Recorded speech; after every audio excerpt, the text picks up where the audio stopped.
Guys, welcome back to the channel. Rozzy Groves over here in the building. And as we can see here, eBay is playing with my money.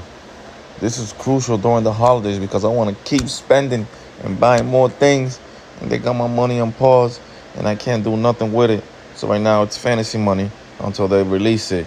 Or maybe if I send them a message, like, hey, release my money, maybe I can go shopping sooner. But as of right now, they're not gonna release this until January 19th.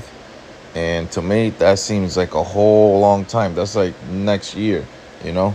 So eBay, please release my money. I'm gonna give you guys a message and hopefully you guys release my shit because I need my money now. I need to spend it now. I need to buy more crypto machines. I need to restock the eBay store.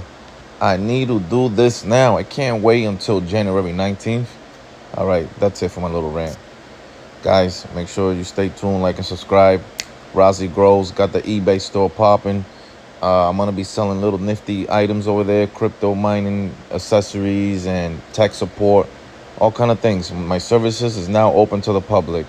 Whatever you guys want to buy, I got it. I got it. I got it. I got it. Shop with me. Money back guarantee.